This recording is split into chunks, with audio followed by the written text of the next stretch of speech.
being the CEO or founder or whatever, executive, or any career where you're sort of high performing and successful, it's a trap because it hooks you into thinking that this is you.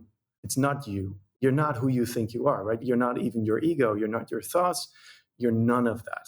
And the closer you can get to your actual core being, the more you can take that into your work and into all these roles that you have, the better you can fulfill these roles. So it's a beautiful process.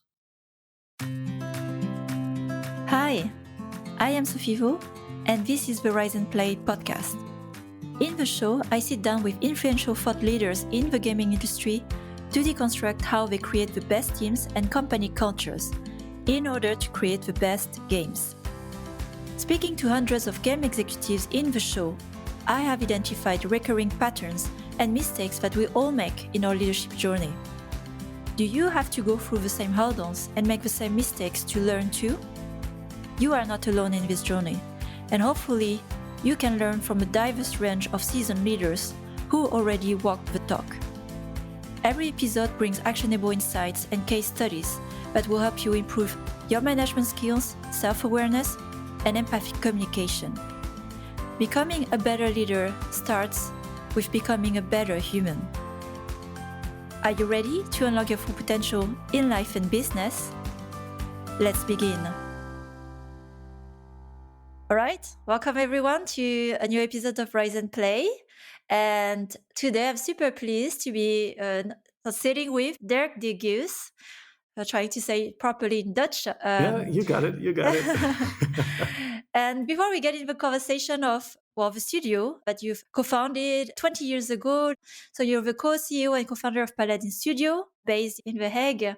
And with almost 2 decades as an independent entrepreneur running the game studio, you have deep practical knowledge of games, leadership, and management, and combining creativity, spirituality, and personal development with the goal of living a good life. I really like as well that holistic view of, a company, really like the holistic component. And for the context of what Paladin Studio is doing, it creates games that make you smile, be it a sweet twinkle, love, or evergreen. And the studio was founded in 2005. So almost 20 years ago. And we have a team of 50 aiming to create wholesale games that have a positive impact on people. And among the partners we've worked with, also Nintendo, Apple Arcade, Lego, and Bandai Namco, which are big publishers and platforms. So we will get maybe into it in the development. And noteworthy title that you've developed from the studio, good job, Sunbound, Tamagotchi Forever, at least that I know of by the franchise, Cut the Rope Remastered and Cut the Rope Free, and live operation for existing title. And at the moment, several new games in development. So quite a lot going on, but that's what you would expect for a company that have been around for 20 years, right? That's correct, yeah. So welcome, Derk. And we've met really connecting on leadership. I mean, that's how I meet most of my guests at PGC Helsinki. It was very nice.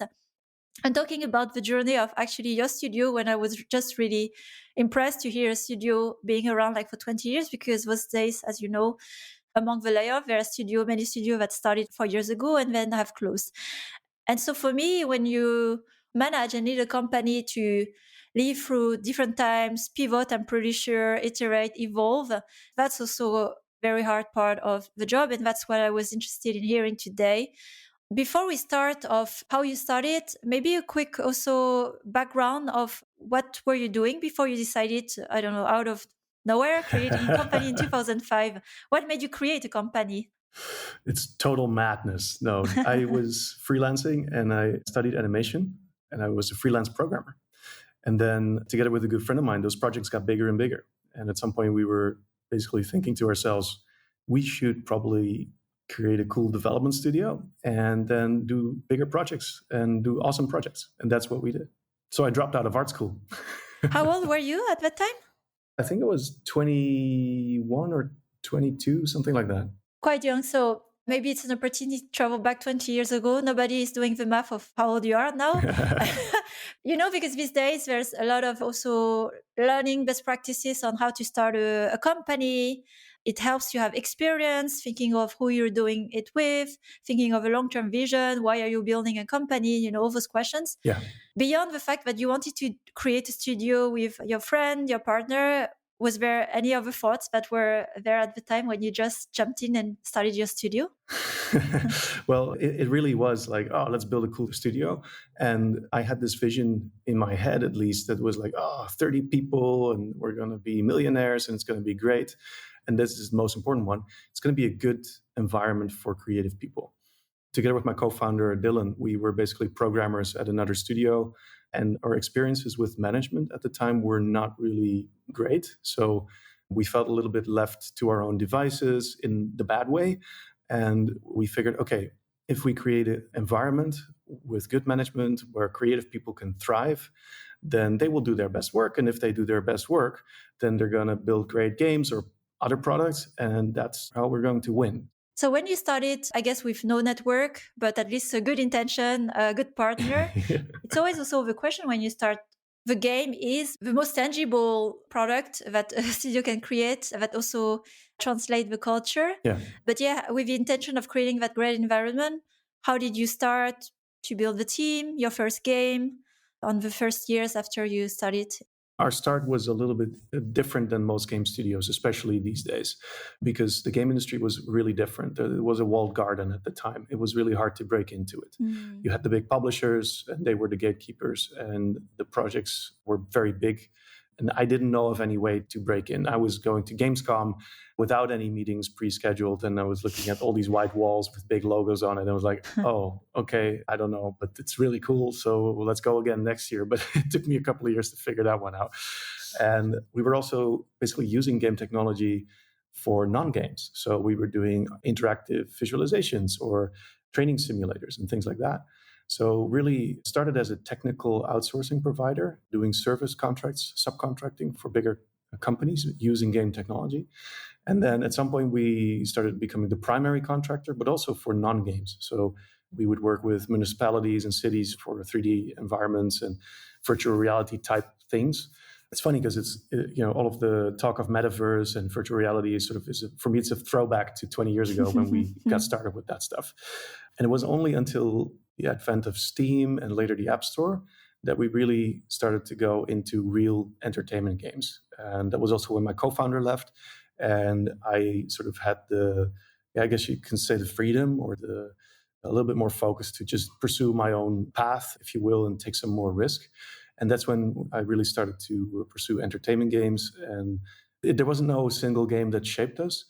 However, if there is one game that sort of made us who we are, then I would say that's Momonga Pinball Adventures. It's an old mobile game where you play as a flying squirrel in a pinball environment. And it was our own self-funded project. And this was right in the beginning of the app stores. And when we started that game, you still had like the $1 downloads. That was like the norm for the business side. 2 years later, because we were working on this game on the side, because we had our regular projects that paid the bills. And then, in our spare time, we would work on this pinball game. 2 years later, we launched it. And then, of course, free to play was big. So there was no market left for the $1 downloads. So it didn't pay off financially, but it opened a lot of doors for us and taught us a lot about the dynamics of at least mobile gaming. And I would understand that it was a game that maybe started to generate more predictably revenues for you to pay the team and at least plan for the future. Is that so? No, it wasn't the case at all, actually. We lost a lot of money on it. Okay. So what we realized by doing that is that, self-publishing games is really hard. So maybe we should work with publishers. And I got in touch with DNA in Japan, and they saw Momonga, and they were like, hey, this is really awesome quality, and we'd love to work with you. So we did a couple of projects with them, and that's how we got into mobile free-to-play. And since then, we started working more and more with publishers. So it's more of a co-development type setup. Okay. We get back to that second chapter in a moment. I see a first chapter where you started with your co-founder and it's the genesis. How long was that where you were focusing more, like you said, on our technologies, providing type of services? And for me, in the story of co-founders, it's more your personal story. You start something with someone. And what was the transition point for you where your co-founder who started it with you left and you decided to stay and go on a slightly different trajectory, like you were the only one in the driver's seat? Yeah, so we struggled a lot in the early days and we had our good moments, but we also grew a little bit. And it's a service company and a service business.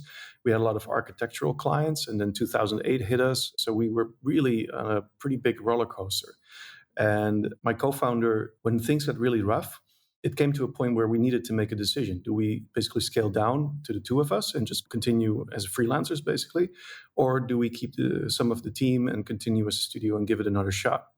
And at that point, he felt more attracted to, I call it the lone cowboy approach, where you're basically freelancing, or maybe there's two of you, and you're just very small and nimble. Mm. And I was more of a pirate captain that wanted a studio, right? I had that bug in my head with 30 people studio and, doing cool projects. That's a very clear fork in the road that you need to make a decision on. And he was very clear about that. He didn't want to pursue the big responsibilities and the pressures of running a studio. And I was naive enough to actually do it. And so at the time when the transition happened, so you were then the main founder, shareholder, at least from that time. And so were you the CEO then officially as well of the company? Yeah. Okay. And so in the second phase where you get into like real games development, what was the journey for you? How long did that journey go? Like I call it the second chapter, like the solo chapter. And even your role as the CEO, because in our private conversation, I understood that you took different roles, realizing some roles maybe were not what you wanted, but then you had to. So if you could share also that phase. Yeah. So I think that phase lasted about 7 years, maybe 8 years. Mm-hmm. In that time, I was the CEO of the studio, and we started working with mobile free-to-play publishers. And this time, the team grew from maybe 8 people to about, let's say, 35, something like that. And I took up the responsibility of running the studio, basically. In hindsight, this has also been a mistake for me because I should have had a really strong COO next to me that's really organizationally strong and taking care of all of the day-to-day and all of that. I didn't have that. I had a great guy, but not for a COO role. And I think that was one of the mistakes in hindsight. And I don't recall the year exactly, but after a while, I worked myself almost close to a burnout. A friend of mine said, well, actually, you were burnt out. It's like, as an entrepreneur, when you think you're almost burnt out, actually, you're burnt out. This is like, she says, it's like, yeah, entrepreneurs think that burnout is a luxury for employees. That's how we roll, I guess. But I realized, like, I can't keep going like this. So I really needed to make a dramatic change at that point in my life. And I needed to make it fast because I felt like I had high blood pressure. I could feel, I wasn't healthy anymore. Just the constant stress of running the studio alone. Keep in mind, right, we don't have investors. I don't have a board or advisors. There's no fellow shareholders to share the burden with. It's also something I wouldn't recommend. It's not a good thing. In hindsight, it probably slowed me down a little bit. But said, okay, I'm going to have to take a step back and I'm going to hire a CEO and become executive chairman. And I had somebody in mind already, and he took up the role. And he did that for about 3 years, if I'm not mistaken. I might get the dates a little bit mixed up, but something like that. And after that, he basically said, okay, this is enough. So we're now in this phase, like the third phase, the third 7 years, I guess you can say, like if it's a 7-year cycle, where I'm trying to figure out, like, how can I give myself the right role? That is currently co-CEO together with Stijn. And this is a new initiative that I started like probably 2 years ago. Stijn has been with us for 10 years and he's now his internal hire. So we know that it's a perfect cultural fit. He's been through a lot of the company's ups and downs. So there's a lot that he has in terms of experience there. And with a bit of luck in the future, we might take more steps. Good to remind that you are a completely bootstrapped company. Yeah. Sometimes there's the charm of being bootstrapped, like you manage everything you want. You don't have to report to anybody, but you're presenting it in a way as well that it always has a cost, right? Especially where you're the main shareholder. Like it seems that it has been a lot on you, you have other problems that you deal with. So maybe also it's for the dream of bootstrapping, because it's a good thing to bootstrap, especially like more in the mindset when you start your business and don't want to rely on money. But as you grow and as you scale, you think maybe more collectively to not have it has a cost. On one person to carry it all. Well, that's one part, but also business-wise, it has a cost, right? Because you can't grow as fast. And Yes. also the co-development deals that we have basically are very expensive because essentially when you work with a publisher, they take a big revenue cut. And fairly so, right? Don't get me wrong. I'm very grateful because they're also putting in a lot of money to get the game done. But yeah, for us, that means that even if we have hit games, I mean, we created like 5, 6, 7 good games that are profitable. I wouldn't call them like breakout hits or anything, but really high quality games that are profitable. The majority of those revenues doesn't end up in your own pocket, and it slows you down in terms of like getting that flywheel going of recurring revenues and things like that. So there's a real business cost, and absolutely the sort of weight or responsibilities. That's not necessarily a function of bootstrapping, but more of the fact that I didn't have a lot of co-founders that I could basically build a sort of co-founding team, So it's a slightly different problem. You can also have that if you have an investor, although there's shareholders then, but having a bunch of co-founders together to share the load with, I think is probably a better approach.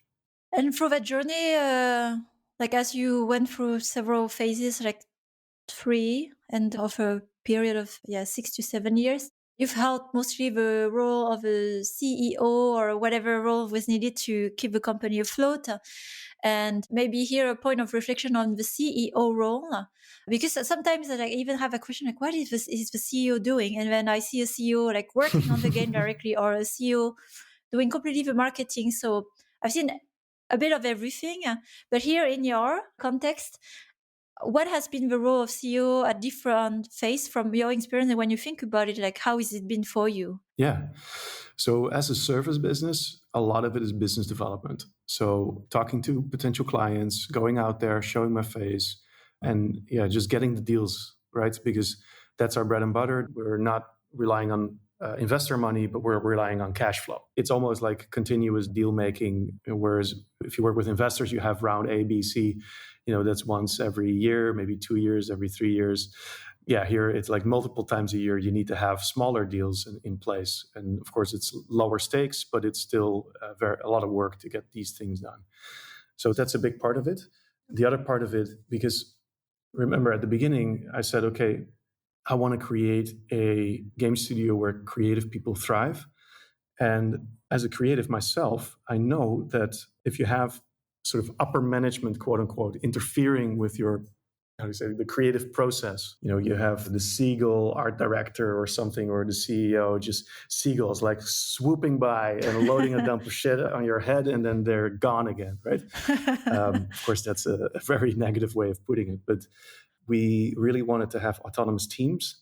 That means that the teams have the authority and the autonomy for creative decision making, and there's very little interference from me as the CEO as to how the game looks.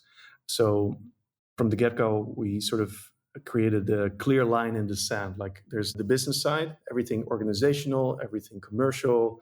That's part of the sort of the management team portfolio, if you will.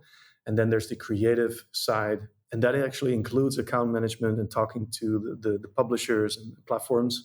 And that's handled by autonomous teams. So the game director, producer, they talk to the clients, they talk to publishers, they make the decisions together with the stakeholders on which direction the game is taken into. And for our own IP, it's a fairly hands-off process as well, although I'm a little bit more involved because in that sense, I'm also sort of the investor or the client for that project. As a creative person, I'm a little bit sad that I sort of painted myself in a corner or sort of sitting on the wrong side of the table every now and then. That's another one that I don't necessarily recommend if you're a creative person. So if you're a creative person, it's something to keep an eye out for. Like, what is your role?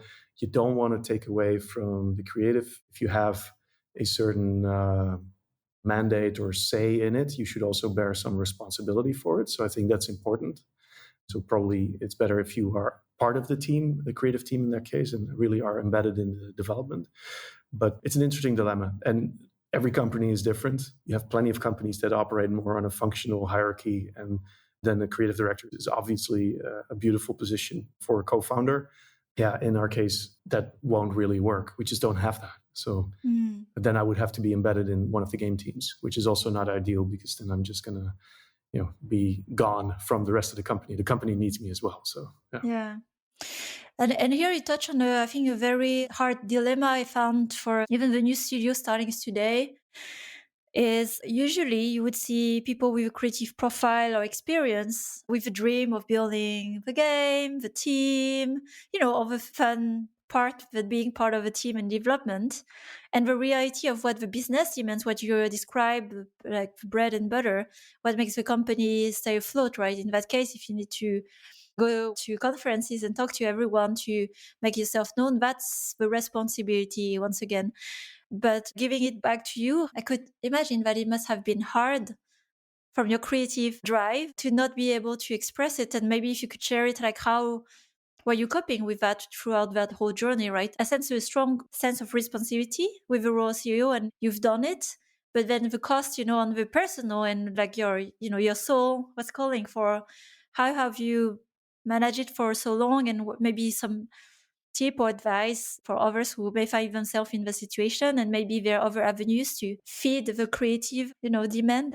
Yeah, so in the beginning it was easy because I was just hands-on working with the team on the projects, even making the music for Momonga Pinball Adventures or some of our other games, right? So very hands-on. And over time, as we grew, I got less and less hands-on. And there was this sort of in-between period, I would say between 10 and 30 people, where I spent a lot of that creative energy on building the company, creating the organizational design and all of that. Now, the pitfall with that is that I got a little too creative, trying these flat structures and holacracy and all of these fancy new ways of like shaping organizations. In the end, I realized, oh man, I actually need to work on my leadership skills and not hide behind modern management books that sort of say like, oh no, the old way is very bad and hierarchy is bad and all of that stuff. It took me a couple of years to figure that one out.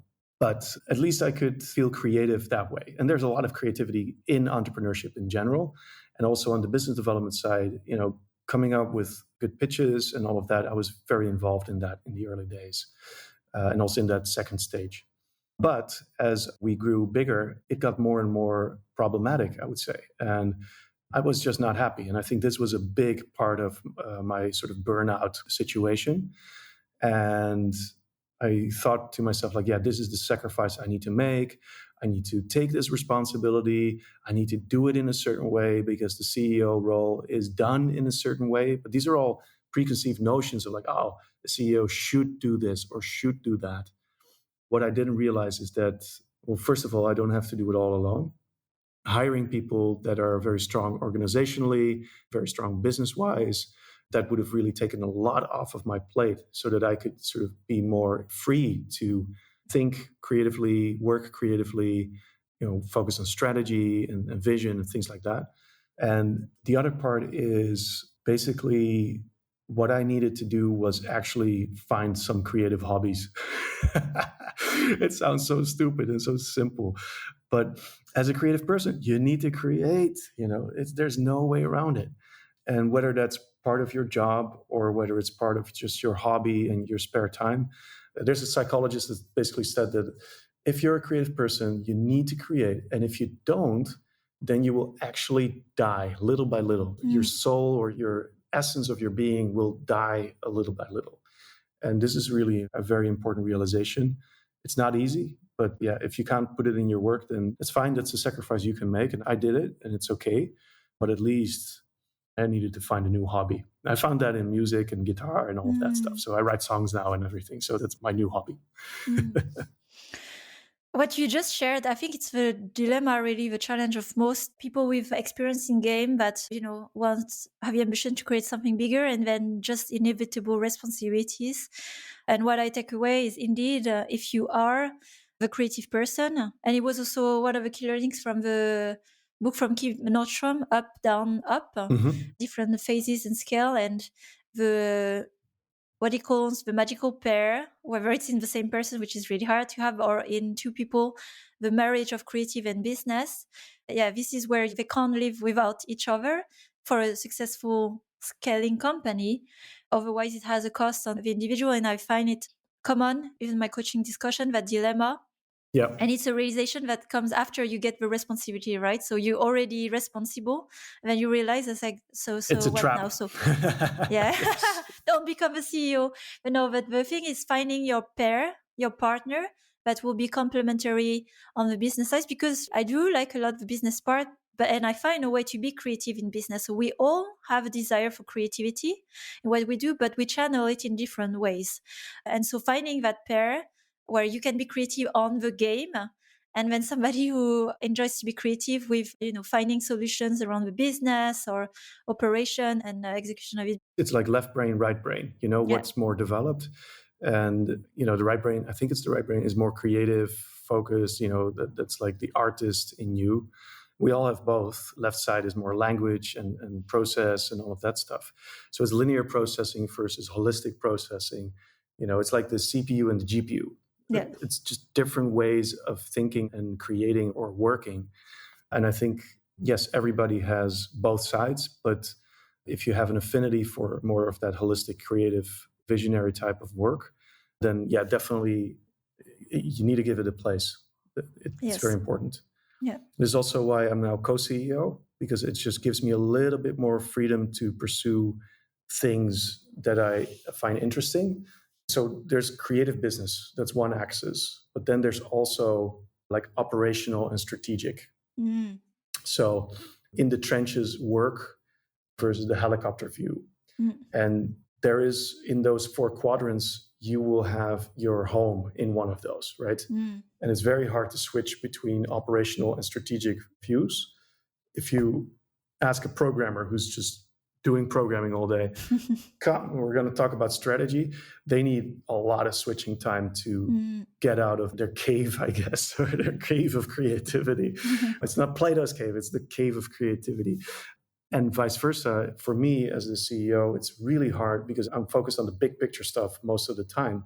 It's really difficult if I need to do administrative work or some very specific document reading, or I need to set aside 2 hours or 1 hour even to do a review of a document or something like that. Actually, it's like management production time, right? It's a big difference. Yeah, it's not easy. And you need to find your sweet spot. And your sweet spot is maybe not the same for the whole duration of the week, right? Maybe you need a certain balance. You need to switch. Every person is unique in that respect, and every company is unique. And yet you did make the hard transition, like taking a step back, admitting to yourself, okay, this is maybe, I'm not happy here, I'm not feeling well, this is maybe not the right setup for me.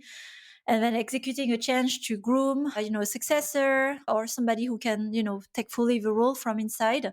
So it's a whole journey. And I'm curious about the process of how you got there, because another part of the challenge is getting the awareness and admitting this to yourself. And because what's blocking you to see this? It's fear.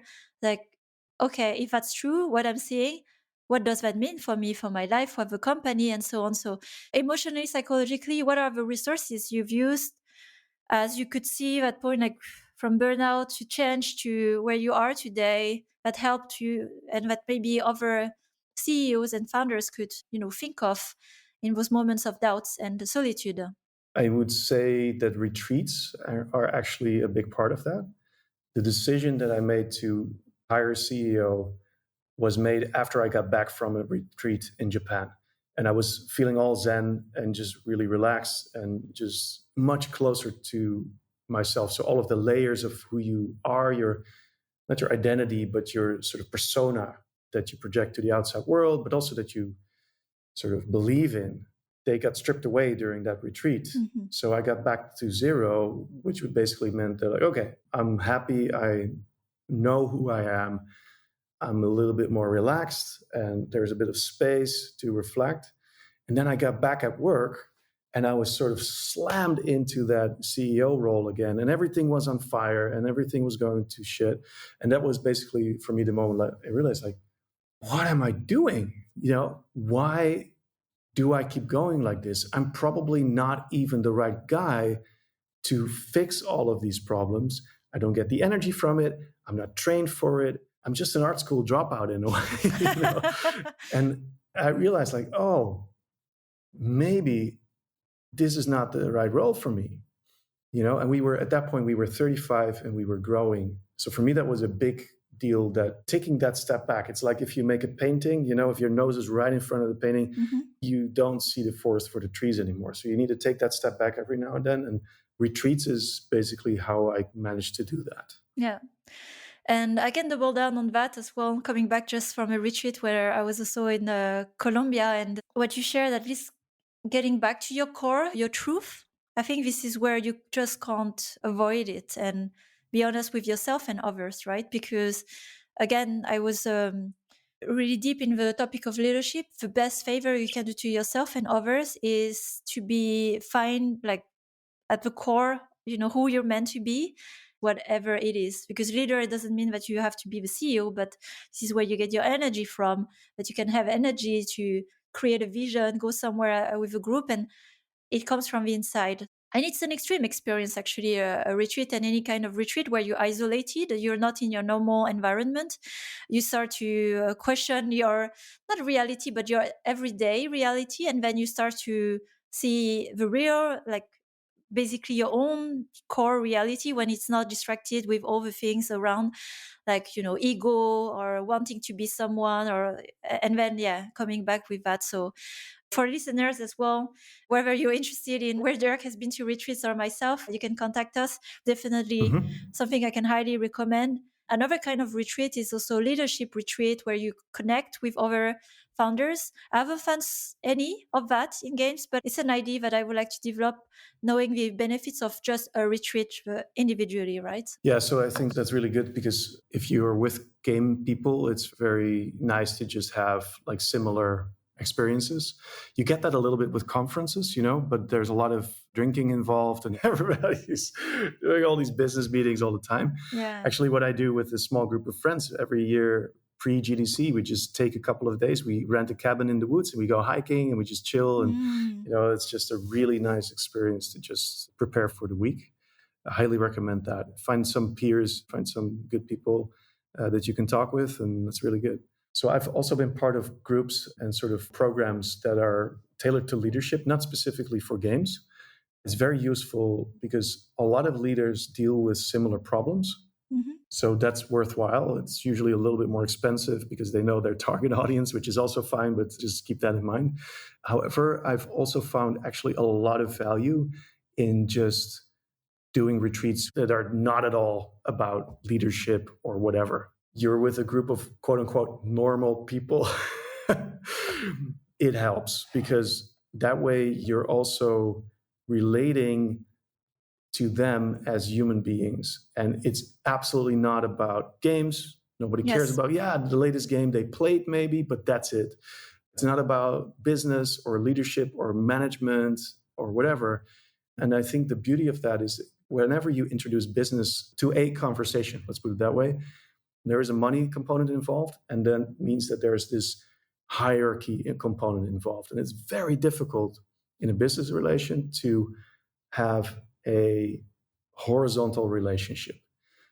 But if you take all of that out of the equation, and you can do that in a retreat, right? Even with leaders in games, it's no problem. Yes. But all I'm saying is you don't need that crowd to actually start building insights very fast, because in the end, we're all human, right? We're all dealing with, my wife doesn't understand me, or my children and I are not well connected, or whatever it is. There's a whole bunch of these very human topics that we need to deal with as humans and not as leaders. That's really the power of going outside of game industry, outside of your normal life circumstance, and just be with a group in the forest or whatever, reflecting.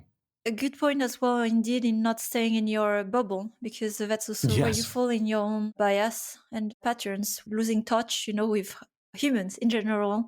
It's not just one experience, right? A retreat is like multiple setup that you can go to take a distance and spend time in a different environment. That's, like I said, and could be also with a different community. it brings back humility, It's like you remember you're just nobody except another human Yeah, being. No title, no power dynamic in that exactly. circle. That's what I love. I love that. Any situation that has that, I think, is very valuable for me personally, because we get caught up. It's a hook, right? It's a trap. Like I said, it's being the CEO or founder or whatever executive or any career where you're sort of high performing and successful. It's a trap because it hooks you into thinking that this is you. It's not you. You're not Yeah. who you think you are, right? You're not even your ego. You're not your thoughts. You're none of that.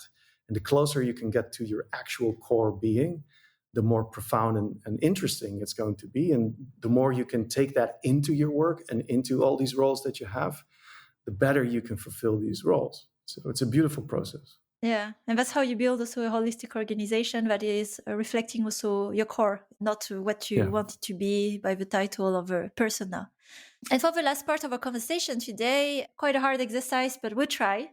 Over 20 years, but more looking at it from the lens of leadership, because you started not being a leader, right? And I want to remind as well, I was actually giving a workshop recently of explaining what a leader is, not something I invented, but it's from a book from the 80s from John Cotter about leading and the change and why leaders are important in a world of change. And so leaders are roles that can influence, inspire, or motivate a group towards a vision, a common vision. That's just that. No power, no, it's just influence and inspiration. So Yeah. with a definition of leadership, where you didn't start with any knowledge of that, how has been your journey to be where you are today? Maybe key learnings that you can think at pivotal moments that the listener could take away as well as they're running the company. This definition is beautiful. I think it misses one key ingredient, and that is ownership and responsibility. So, one of the key books for me was Extreme Ownership by Jocko Willink. I'm sure you've heard of it, and anybody listening to this, I highly recommend it. And for me, he brought home the point that as a leader, whether you're appointed or self appointed or whatever, I think the main difference between good leaders and not so great leaders is that they feel the sense of ownership. Let's make it a healthy sense of ownership, right? It can be too much, right? But it's a burden. It's a burden of leadership that you carry around. There is a burden to knowing what you know, and there's a burden to having a solution to problems, and there's a burden and a responsibility that comes with a vision for the future. And picking up that burden, that is real leadership. And that doesn't mean that you have to be appointed as a certain executive role. None of that. It doesn't mean that you have to have specific power or whatever it is. Sure, maybe a good leader exerts a lot of influence, but I think that is only a second order effect. And the first thing that any leader needs to come to terms with is that everything you do matters. Everything you do matters. And there's going to be suffering and there's going to be sacrifice, no matter what, right? And once you start to realize that, then suddenly you start to see, like, oh, wait a minute. So, what do I then want for myself and for the people I love, and maybe for the community I'm in, and maybe for the broader world? Mm. Once you sort of awaken to that level, like a slightly higher level of thinking, then suddenly you start to see, like, oh, but I have a responsibility there. The actions I take actually matter. It matters, even when nobody's watching, you know? I think that's real leadership. And that's when things start to shift in your personal life and your career and everything around you. Again, it comes down to knowing yourself. It comes down to knowing your core and working from that. Everyone is trying to figure out what is needed, required of them as they take those responsibility roles titles, CEO, founders, any executive roles, or even being a leader, right? And I fully agree on the responsibility. It's not even a choice. You are responsible, but either you take responsibility or you pretend not to have it. And then, yeah, it has consequences as well, right? I see a leader not taking responsibility. That's the human part. And what I hear from your answer, and I hear it's also a human journey for you to discover, understand yourself closer to who you are, to the point to even conclude that look, actually, maybe I'm not the right guy, right? So it started from a lack of awareness even, but that it's not a problem because we are, a work in progress being until we don't know what we don't know, right? So it's through the evolution. And that's good that you started with that setup, but now you know more and you start something else that you don't know, whatever, so that's what I hear as well through the journey of leadership. It's a journey of self-discovery. Yes, I think that's beautifully put. Yeah, no, absolutely. Self-discovery, leadership is a spiritual growth tool as well. It's a tool for self-development, personal development, right? Yeah, so it's a beautiful path. Thanks, Derk. There's a lot to cover for 20 years of company, and I'm not sure we've covered everything here, far from it. We scratched the surface. Yeah, that's maybe for another one then in the future. Yeah, sure. Yeah, thank you. So I'll see you at the next retreat. See you at the next retreat. With new insights. Thanks a lot, Derk. Thanks for listening to this latest episode of the Rise and Play podcast. I am growing a community of conscious leaders across the industry and beyond. If you want to join this movement, please share the podcast with other conscious leaders because we have so much more we can learn from each other. If you've enjoyed this episode, please follow and rate the show on Spotify or your other favorite podcast platform. It will help other growing leaders to discover the show and benefit from the valuable insights.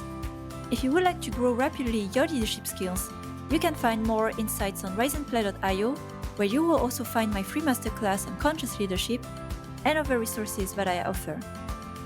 Have a great week, and remember to take care of yourself. Until the next time,